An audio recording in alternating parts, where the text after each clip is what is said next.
2, 1. 7 things you probably didn't know you need to know. I'm Jamie East, and this is the Smart 7. Good morning, it's Wednesday the 6th of April. Mike in for Jamie. It's World Table Tennis Day, and a very happy birthday to Paul Rudd, Marlene Klaas, Rory Bremner and Zach Braff.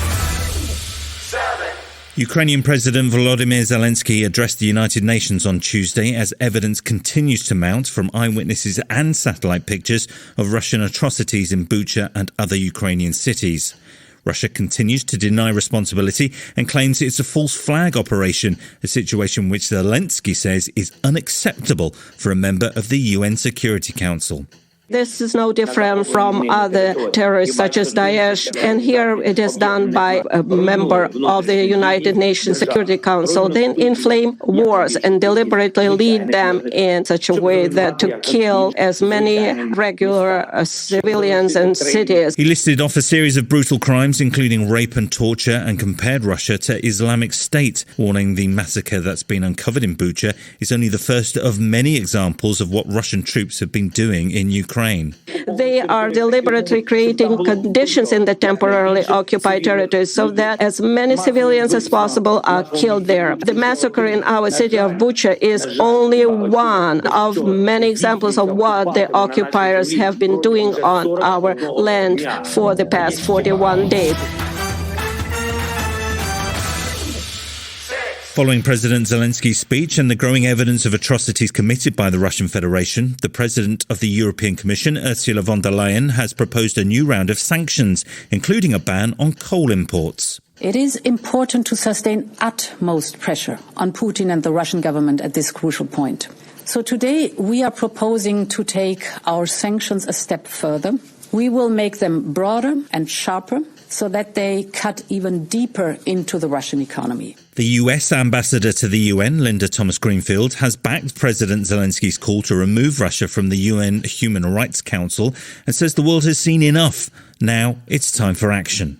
Every lie we hear from the Russian representative is more evidence that they do not belong on the Human Rights Council. Now is the time to match those words with action and show the world that we can work responsibly. This moment requires responsible world powers and global leaders to show some backbone. The government's decision to proceed with the privatisation of Channel 4 drew huge criticism across the board on Tuesday. Culture Secretary Daft Doris tweeted the government ownership was holding Channel 4 back, a statement the presenter Kirsty Allsop described as utter twaddle. And former editor-at-large at Channel 4, Dorothy Byrne, says she's really worried the Culture Secretary doesn't fully understand her brief. Here is the problem with Nadine Dorris, that she doesn't know very much about the broadcasting sector. So Channel 4 is changing and needs to keep changing, but privatising it is not the way to help. Channel 4 is a public broadcaster, but it's funded by ad revenue, so it doesn't cost the taxpayer anything and has a mission to provide diverse and challenging programming. The proposed sell-off was also criticised by senior Tories, including Jeremy Hunt and Damien Green, raising the prospect of a backbench revolt. Labour Shadow Culture Secretary Lucy Powell says the government have made a big mistake. People whose jobs and businesses rely on Channel 4 are overwhelmingly opposed to its sell-off because it makes no economic sense to sell it off. It doesn't cost the taxpayer a penny. Following last week's embarrassing double U-turn on the bill to ban conversion therapy and now the potential exclusion of gender transitioning from any new bill, the government has seen more than 100 organisations boycott their proposed LGBT plus conference. The event, which was to be called Safe to Be Me, was intended to showcase LGBT plus rights within the UK and globally.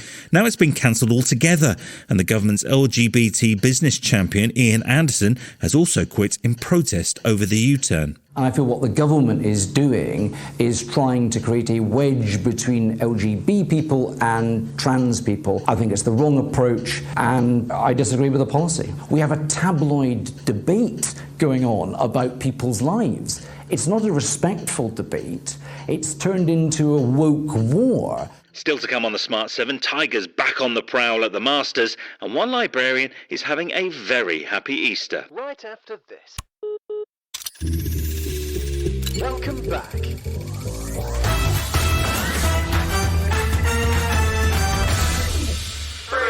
Tuesday saw the start of the Champions League quarter-final first legs. Liverpool comfortably beating Benfica 3-1, while Manchester City initially struggled to break down Atletico Madrid, but ended up winning 1-0. In golf news, Tiger Woods announced he will play in this year's Masters, which starts in Augusta on Thursday. It was thought he might never play golf again after a dramatic high-speed car crash just 14 months ago, and his lower right leg has a fair bit of metal holding it together. But Tiger insists he's ready to take on the challenge of Augusta. Well, as of right now, I feel like I am going to play. But it's the recovery, how am I going to get all the swelling out and recover for the next day? My team has been fantastic and worked very hard. So we've got another day of 9 more holes and then come game time. Now, back in the year 2000, 2 notebooks went missing from the Cambridge University Library. Not just any notebooks either. They belonged to Charles Darwin and charted his work on the theory of evolution. The library launched a worldwide appeal, and suddenly, out of the blue, a pink gift bag with a note that just said "Librarian, Happy Easter, Kiss" appeared. Inside the bag were the 2 missing notebooks, and University librarian Dr. Jessica Gardner is overjoyed they're back safely.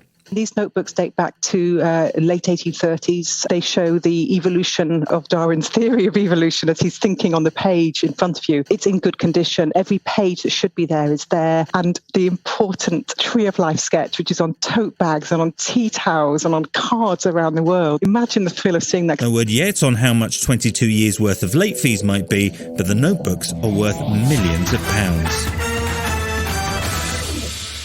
There's a new creepy serial killer show coming to Apple TV+. It's called The Shining Girls and is based on the best-selling book by Lauren Bukes. It's set in Chicago and tells the story of a mysterious serial killer and stars Elizabeth Moss as a newspaper archivist who finds herself in the middle of a very strange story. Leonardo DiCaprio is the exec producer, and it drops on Apple TV on April the 29th. City workers found a body from a young woman called Julia. 6 years ago, I was cut up like her. Someone did you, Julia. They tried to do to you. If you're trying to be a reporter, then this is your story. After what he did, things aren't how they should be. This has been The Smart 7. Wherever you're listening, do us a favour and hit the follow button. We'll be back tomorrow at 7 a.m. Have a great day. Written, produced and published by Daft Doris.